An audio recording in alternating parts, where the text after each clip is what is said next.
Hello everyone, welcome to Tech Sharmit. In this session, we are going to talk about another topic related to Cobol, where we will learn about users clause. Okay, so we are going to discuss what is users clause, how we can utilize it, what are the benefit of using user clause, and what are the syntax or structure that we are supposed to follow while implementing a modification in Cobol program for users clause. Okay. So these all things we are going to discuss in this particular session. But before we start the session, I would like to recommend you one thing that please refer the previously published sessions first, because this entire playlist is in proper sequence and sync. So if you follow them sequentially, then it would be really very easy for you to understand the ongoing topic. Because now we are focusing on the users clause only, but prior to that we have already discussed other basic topics related to Cobol. Okay, so and as I mentioned, each and every session are connected with each other, so it would be really very easy for you to understand the ongoing topic if you follow the sequence. Okay, fine. Now we will talk about the users clause.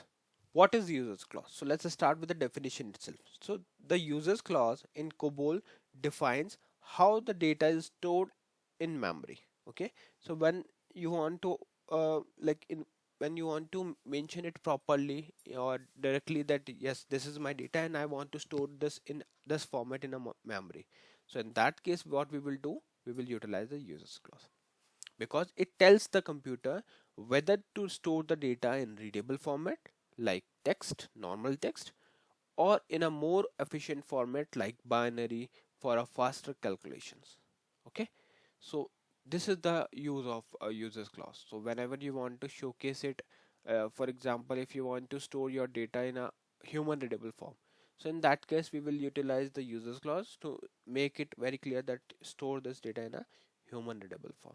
Okay, and if you want to store the data in binary form for maybe for some reason for the faster calculation or anything, then in that case you can mention it as that we are going to store it in a binary clause, binary form with the help of users clause. Clear? So in short, we can say that it controls the how the computer stores and work with the data in your program. Okay. So with the help of users clause, it controls the computer that stores the data and works with the uh, variables in the program. So I think definition is clear. Now what we are going to do, we are going to proceed in the same way. Firstly, I'll walk you through the basic code structure which I have written over here. Then I'll show you the then we will write the code from scratch to understand the users clause with display, because this is today's first session for the users clause. So we will talk about the display. Okay, and once it is cleared, then we will see the output and then verify the output as well. So here you can see we have one program which we have already created, which is TSCBPGM85.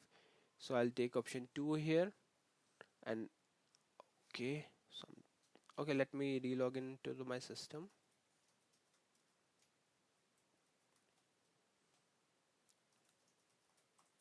Alright, so I'm taking option 2. Yes, now we are in edit mode.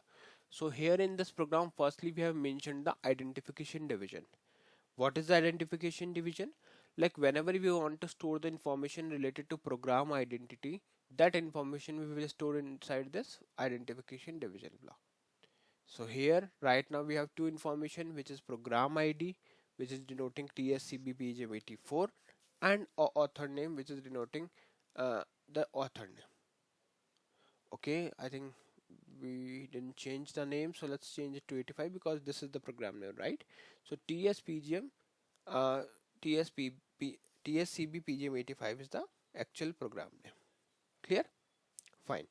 Now we have mentioned the author name, which is Sharmit, and after that, let's say if there is any other information which is denoting the program identity, then you can specify that. But for now, I just want to store these two information only, so I mentioned accordingly. Okay. After that, we have declared three commit line from line number 5 to line number 7, which is just to show the topic name in a box like structure. And we all know that comments are mandatory thing because it helps a lot to developer. So like whenever you want to show any particular description for a complex logic, or you want to give some instruction for the other developer, then all these things we will do with the help of comment. Now the question is how we can initiate the comment line. So to initiate the comment line, you can place your cursor on the very first position. From there you can count till 7. So here I'll count like this: 1, 2, 3, 4, 5, 6 and 7. On 7th position, when we place asterisk, after that whatever we'll write here will be considered as a comment line. Okay, so you can see 7, these 3 lines are denoted as a comment line, which is denoting users clause display as a topic name. Okay, and then later you can see on line number 10 stop run is written, which is denoting that the program will end here once the line is processed. All right, so it's time to declare few things and to understand the logic of this program. So we will write the logic from the scratch itself. So as we are going to talk about the users clause with display, so for that we need some variable declaration. So let's define the data division here. Data division, and under this data division let's insert few blank line posts, or maybe we can do page up from here. Now we can insert 20 blank line, I20. Let's add one character to stay this line. Yeah, fine. Okay, so data division is ready. Now we will define the working storage section. What is working storage section? Like whenever we want to declare the variable for program which we want to use throughout the program, that all variable we will declare under this working storage section. Okay, so we will store like this, working storage section. After this what we are going to do, we are going to specify the variable name, or maybe the variable, because we are going to declare variables now, right? So to declare any variable, firstly we are supposed to specify the level number. So here I will use the same level number, which is 0 1, which will denote the higher data hierarchy. So here I will write 0 1 for higher data hierarchy, then space, and then the variable name or data name which we want to use. Okay, so let's say I want to declare the variable with the name of name, so I'll specify the same. Then we will write PIC denoting picture clause, space x of 10, where x is denoting the alphanumeric and 10 is denoting the length. Okay, so we will specify the data type and length. After that we are going to use the users clause. So let's see how we will use the users clause. So for that you can simply write here users and then display. It's straightforward. Okay, so what it means, it means that we are going to store the output, we are going to store the data in this variable in the readable form itself. Okay, in human readable form. So it's clear that we are going to store the output in human readable form, so that's why we have declared the variable with the name users display. Likewise we will declare another variable which is 0 1 level number, then age, variable name, PIC, and this time I'm going to use 9 of 2, because I want to show you that we can use this uses display clause with both type of data, even with any type of data. If you want to store alphanumeric data in a human readable form, then you can specify uses display. If you want to store numeric as a human readable form, that you can also use with uses clause. Okay, so uses displays written. Fine. So now we are ready with the variables. It's time to use procedure division to write the main logic. So let's write procedure division. In this procedure division we will assign some value, because we have not assigned, like prior to this what we were using the value clause, but this time we have not used value clause, because I just want to show you this uses display separately.